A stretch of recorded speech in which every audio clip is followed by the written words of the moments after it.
Hey everybody, it's Jason Blaha here, and once again it is time for the Monday Q&A, so let's knock this out. I've got the camera in a little closer till I get my new mic working. I got it in, but it didn't come with batteries. I got to get some batteries later today.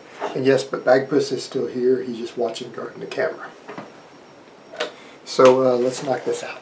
First question, your opinion on 10 sets of 3 for hypertrophy. You know what, I really like 10 by 3 for hypertrophy. It's stuff that I've used myself in phases where I was gaining the most muscle mass in the past. I'm a big fan of it. Even Brad Schoenfeld's data has shown that high sets of triples produces just as much hypertrophy as true hypertrophy work, but you get a little more strength from it. It's fantastic for it. It's fantastic for gaining the best of both worlds at one time, for at least phases, because obviously you're going to have to periodize things. Nothing works forever. But of course, the downside being that it is more time consuming. It takes quite a bit more time to do 10 sets of 3 than it does to do 3 sets of 10. You got to be honest about it. But if you're one of those people who like spending a fair amount of time in the gym, you like to gain as much strength and explosiveness as possible with your size, it's a very good protocol. But if you're one of those people who really needs to be out of the gym in 20-30 minutes, then it might not be the best way to go. And I think that's the thing that people need to remember with all this hypertrophy work, and that's what the data shows, is that for people who are doing true hypertrophy work, they don't need to be in the gym 45 minutes or an hour to get the most size they're going to get. They can be in and out really, really fast. And if you're doing an hour of training and you're doing high reps, you're not really being efficient. You would actually be better off if you just did high sets of low reps, if you're spending that much time in the gym in terms of your overall goals, because you're not gaining any more mass by being in there that long. High reps take very, very few sets and very minimal amounts of time in the gym to get anywhere. That's why it's called hypertrophy work, because it's efficient at hypertrophy in terms of time spent. Doesn't mean that it actually gives you more size. Just you can get in and out faster. It's efficient. All right, next question. Importance of workload and progressive overload. If progressive overload is the main component to strength gains, and 100 kilograms, which is 220 pounds, for 5x5 is 25 reps, equals 2,500 theoretical units of workload, then could I base my progressive overload on increasing the theoretical units? Yeah, you could, but the thing is, it isn't as complicated as people want to make that to be, and it's not always just a flattened number like that. There's always diminished returns. As workload goes up, particularly by adding volume, there is a very, very steep curve, to where your diminished returns are tremendous, to where you're gaining very, very little by increasing the workload 20%. The difference is, of course, is that we know that mechanical tension will generally produce the most additional hypertrophy, which is one reason we push that so hard in novices without increasing volume. But the reality is that tends to be short-lived. It's hard to maintain continual increases in mechanical tension, which means weight on the bar. So with your perceived units, you could increase that 100 kilos more, but it's going to be more difficult to increase your total workload through the mechanical tension. It's going to be a lot easier to just add volume, particularly once you become more advanced and then reset things. This is one of the reasons periodization works so well, because you get to a threshold very quickly to where it's not easy to regularly just add weight to the bar. It takes a bit of adding extra volume, cutting it back, adding weight, cutting it back, and sometimes long periods of periodization. Otherwise, you tend to stagnate because it just becomes more difficult to keep doing the same reps and sets while adding weight to the bar. For novices, it's really, really easy. Novices will make the most gains doing that because they can gain that strength so much easier. So the idea that, yeah, increasing the total volume will, in general, keep increasing your gains, absolutely. Just keep in mind there's a reason we rotate it the way that we do and periodize things and do things like increase and reduce volume and increase weight the way that we do it for people who become intermediates and more advanced and things, because it's just no longer feasible to just keep adding weight to the bar. At a certain point, your body won't adapt that way. It will tend to stagnate and say, okay, I'm there, I'm strong enough to lift it, we're done. And you'll just start failing reps. But overall, your general idea is right. It's okay. It's a good way to look at things. All right, next question. Running your novice program but can't squat or deadlift for the time being due to an aggravated SI joint. What, if anything, should I replace them with until I'm better, or should I run a different program until I'm better? Well, if you have to drop two of my main lifts, particularly the squat, you're no longer running my program. You could still run my novice program as the template, but you might need to find alternatives that your body will personally let you do with your aggravated joint. You might have to do a front squat. You might have to do a hip squat. No, I'm sorry, a hack squat. I apologize for getting that wrong. You're going to have to find something that lets you work all those big muscles. It might not be as ideal as a squat, but you're going to have to find an exercise that will let you work around that. I might even recommend that you talk to a physical therapist because you're dealing with a joint issue and you're having to work around it. So talk to a physical therapist and at least get their input, because I am not a physical therapist. I can help people with some basic stuff in person on that, but it's certainly not my area of expertise, and I might recommend in that case, if you really want to make good gains, that you talk to someone who specializes in that area. Wouldn't be a bad idea. All right, next question. Has anyone used your Tigerfitness affiliate link yet? Yeah, thousands of people have clicked the link, and over 50 people have made purchases. It's been pretty effective so far.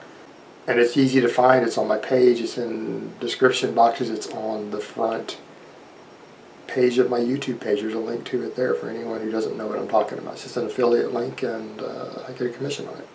Selling protein. All right, next question. How effective are short distance, less than 20 meter high intensity sprints for developing leg strength and hypertrophy? If you're untrained ranked novice, they're very effective, but keep in mind they can cause injuries if you're not careful.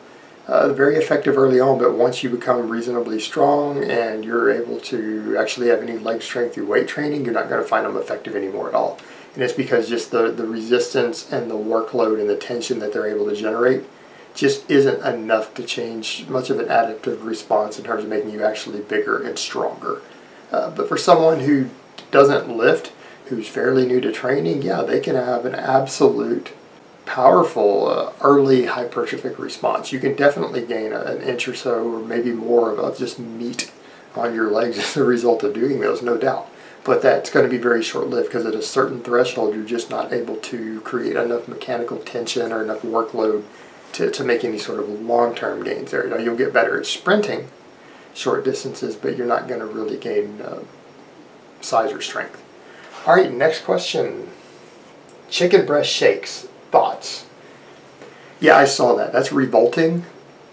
I can't imagine why anyone would want to blend up chicken breast shakes instead of just chewing them. Now, for people who are cutting and saying, well, I need the extra protein and satiety from cutting, you're going to get better satiety. It's going to taste better, and you're going to chew it. You're going to fill up better and get more of a response as far as making you feel full and satiated if you were to just chew it. And the idea of drinking a chicken shake is disgusting. Just go get some decent tasting protein shakes. There's a ton of them out there. I have ones that I've endorsed, everything from Optimal Nutrition to the MTS, which I'm now affiliated with. There's plenty of good tasting protein shakes out there. You don't need to resort to blending up your chicken breast. You'll do so much better with something like chicken if you just chew it. And it'll make you feel fuller, longer, and do better than drinking a disgusting ass chicken shake. That's nasty. All right, next question.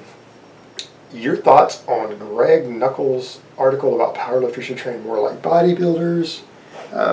I have mixed feelings on there, and some of you may know I really like Greg Nuckols. I have pushed some of his work a bit in the past. I think he's fantastic. I love what he does. He's one of the better guys out there in the industry, so nothing but respect. As far as the training like the bodybuilder, I understand why he means that in the off season, because he is right. Well-developed strength all the way around your body and all well-developed hypertrophy is going to help make you all around strong. There's certainly nothing wrong with that philosophy. The only thing I might point out is that keep in mind Greg has always competed in the heavier weight classes in drug-tested competition, to where guys do struggle to put on enough muscle. And just because it's drug-tested doesn't even mean that I'm saying that the guys are drug-free, because that's a complete nonsense that they are. There's plenty of drugs. There's just as much drugs in tested as untested, but they're certainly not blasting long-chain esters of drugs year-round. They're more careful in what they do. They don't gain nearly as much size off drugs. And obviously a lot of them really are clean. They just have good genetics and train hard. So I don't want you to think they're all on gear either. They're not. That would be just not true. Some of them just have amazing genetics and work ethics, and they hang with the guys on drugs just fine. But the reality is they don't put on as much size easier. He's real big into competing in the slightly heavier weight classes, so from his perspective and from what he does, I can see why that would absolutely work and be beneficial more, whereas in guys who are going to compete in lighter weight classes, and particularly when it comes to untested powerlifting, to where they're going to have no trouble gaining size without doing really any hypertrophy work of any type at all. Particularly in lighter weight classes, they could be worried about getting too big, where you're just trying to maximize body composition down there. It might not be as good of an idea. So in all honesty, it really depends on what you're doing. I don't think that we should look at it from that perspective of, oh, everyone should just do it this way. There are a lot of individual considerations, particularly weight class considerations. So it isn't that straightforward, but from the perspective of what Greg does himself and where he competes and has competed historically, it isn't a bad idea at all. It's very, very viable. I understand where he's coming from. Also keep in mind, though, that Greg has also very successfully competed at the elite level doing the same thing there while doing Bulgarian type training as well, and has admitted that. He was one of the first guys to actually write an article on that, of using like Bulgarian light type training to reach an elite total himself also. So don't think that just because he's promoting it one way that he hasn't successfully used another method. And remember, guys, there's more than one way to go about this. So when people try to tell you, hey, there's only one right way to train for powerlifting, they're full of crap. It's just not true. All right, next question. If your hips shoot up first on a high bar squat, is glute strength or quad strength an issue? I'm going to say if your hips are shooting up, number one, your form is bad. Your technique is off. You need to relearn how to squat. You're not getting tight enough up top. You might have weak erectors, weak thoracic erectors, weak spinal erectors, weak core in general. You might want to strengthen all of that up, and you need to learn to focus more on staying upright. It's you're not tight enough up top is most likely it, far more than it being a glute or a quad weakness. It's a core weakness, a tightness issue, and just an overall technique issue. So no, I wouldn't blame it on those imbalances. And if anything, someone who's really having that issue might even want to learn is learning to use things, and I hate to say this because I'm real big on pause squats and everything, maybe things like doing some heavy partials to where you learn to get more upright with a weight heavier than your 1 rep max inside of a squat rack, so that you learn to stay upright as you drive, because generally that's what happens when you have to do those heavier weights through those sticking points off of pins. You have to get more upright than your normal squat technique might be, and that'll help keep your torso tighter and more upright, particularly when you got to do it with that heavier weight. So that might be a useful tool to consider, and that will build all your core and erectors up tremendously. So just something to consider there. Alright guys, that's really all I have to say on that today. I hope it's been informative, and I will talk to you guys next time in part 2. Oh, and before I shut this one off, a quick reminder, if you check my merchandise shop, Juggernaut Fitness Apparel, since we're going to roll out some new stuff, everything is half price right now. We're trying to clear out the inventory. I think we've got over 100 shirts and tank tops still in with the old design. James and them want to clear everything out, so if you guys want to grab it, it's 50% off. We're just trying to get rid of it all.